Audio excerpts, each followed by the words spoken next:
గడిచిన వారంలో మా జీవితాల్లో ఒక అద్భుతం చోటు చేసుకుంది. దాన్ని పంచుకోవటానికి మేము వీడియో చేస్తున్నాం. అదేమిటంటారా? మా ఇంటికి రాముడు తనంతట తానుగా నడిచి వచ్చాడు. ఎప్పుడూ కూడా రామనామోపాసన చేసే మాకు రాముణ్ణి ఈ విధంగా కొలుచుకోవటం మరింత మధురానుభూతిని కలిగిస్తున్నది. ఆ విషయాన్ని నేను మీతో పంచుకోవాలనుకుంటున్నాను. ఎప్పటిలాగే నేను రాసుకున్న కొన్ని పాటలు రికార్డ్ చేయడానికి ముషీరాబాద్ స్టూడియోకి వెళ్ళడం జరిగింది. అక్కడ ఓనర్ గారైన శ్రీధర్ గారు మేము రామభక్తులు అని తెలిసి వారి స్నేహితుడు వారికి బహూకరించిన ఈ కోదండరామస్వామి వారి చిత్రాన్ని తీసుకువెళ్ళమని మా చేతుల్లో పెట్టారనమాట. ఈ చిత్రాన్ని చూడగానే నా మనస్సు చాలా ఆనందభరితమైందనమాట. పైగా నా తరువంతా పులకించింది.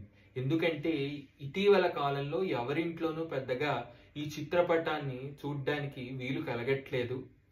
అయితే ఈ చిత్రపటాన్ని చూసేసరికి నాకు చాలా సంతోషం కలిగి తప్పకుండా తీసుకువెళ్తామండి అని చెప్పానన్నమాట.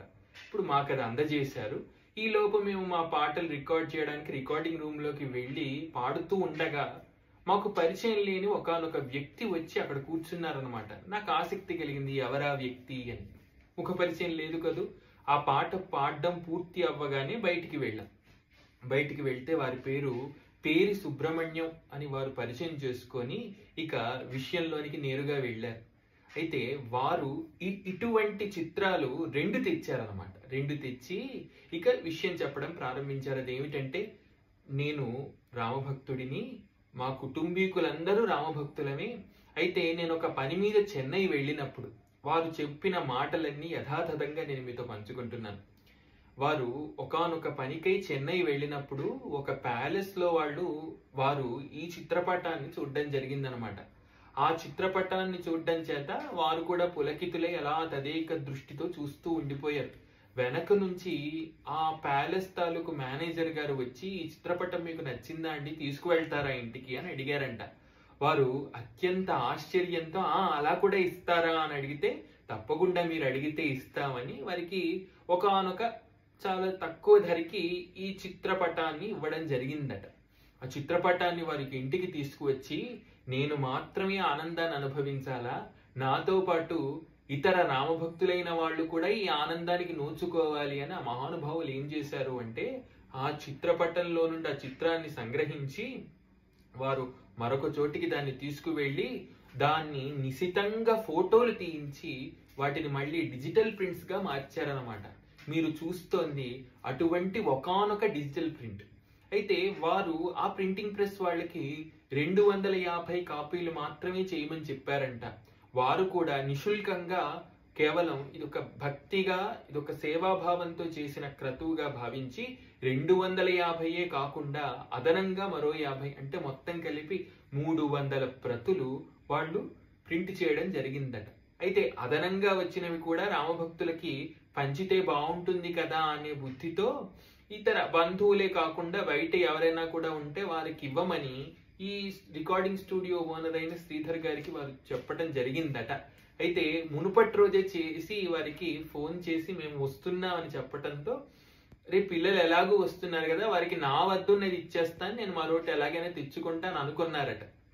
అయితే అభినవ లవకుశులు వస్తున్నారని తెలిసిన సుబ్రహ్మణ్యం గారు, నేను వారిని ప్రత్యేకంగా కలవాలి, చూడాలి, మాట్లాడాలి, నా చేతులతో వారికి చిత్రాన్ని అందించాలి అనే కుతూహలంతో వారు రావటం జరిగింది. ఆ రోజు వస్తూనే మా ఇద్దరి చేతుల్లో తలో చిత్రాన్ని పెట్టడం జరిగింది. వారు ఈ చిత్రం గురించి అనేక విషయాలు, వివరాలు కూడా పంచుకున్నారు. మనందరికీ ఇది రాజా రవివర్మ గారు గీసిన చిత్రంగానే పరిచయం. కానీ దీన్ని నిజంగా గీసిన వారు ఎవరంటే జీవి వెంకటేశ్వరరావు గారు. ఇది గీయబడింది 1927వ సంవత్సరంలో. జీవి వెంకటేష్ గారు బెంగుళూరు నివాసి. అయితే ఇది రాజా రవివర్మ గారి పక్కీలో గీయబడిన చిత్రం కాబట్టి రాజా రవివర్మ గారు గీసిన చిత్రంగా చెళామణి అవుతోంది అంటారు పెద్దలు. ఇది రాజా రవివర్మ గారితో ముడిపడ్డానికి వెనక ఉన్న ప్రత్యేకమైన కారణం ఏమిటంటే, రాజా రవివర్మ గారి ప్రింటింగ్ ప్రెస్ లో తయారు చేయబడిన చిత్రం.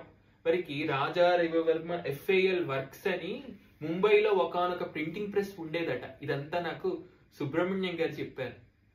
చెబుతుంటే నేను కళ్ళు ఇంత చేసుకొని నోరు వెళ్ళబెట్టుకొని విన్నానన్నమాట.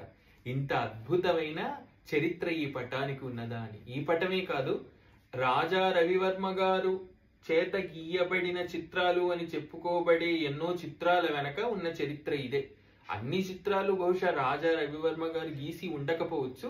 వాటిలో కొన్ని వారు గీసి ఉంటే, కొన్ని వారి శిష్యులైన వారు గీసి దాన్ని వారి ప్రింటింగ్ ప్రెస్ లో ప్రింట్ చేయడం జరిగిందని చెప్పారనమాట.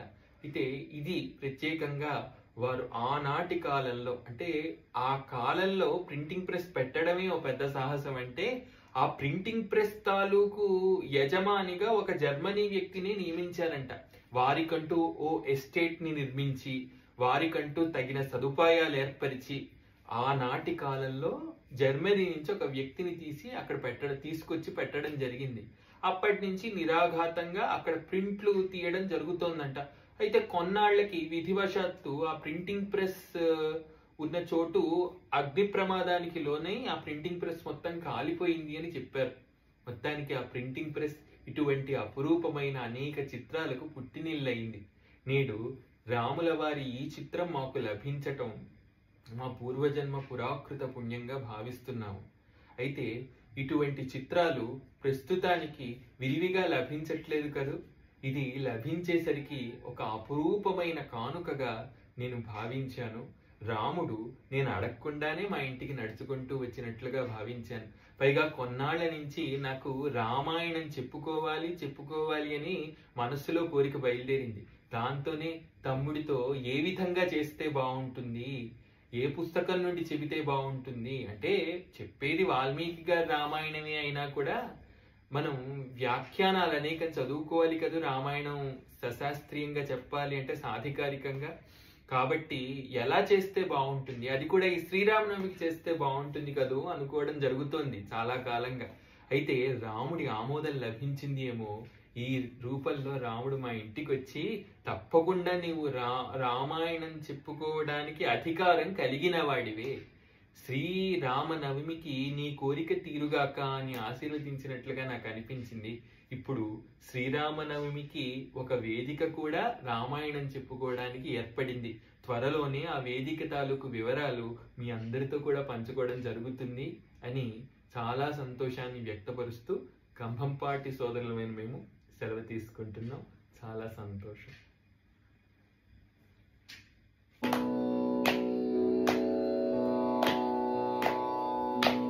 ప్రక్కల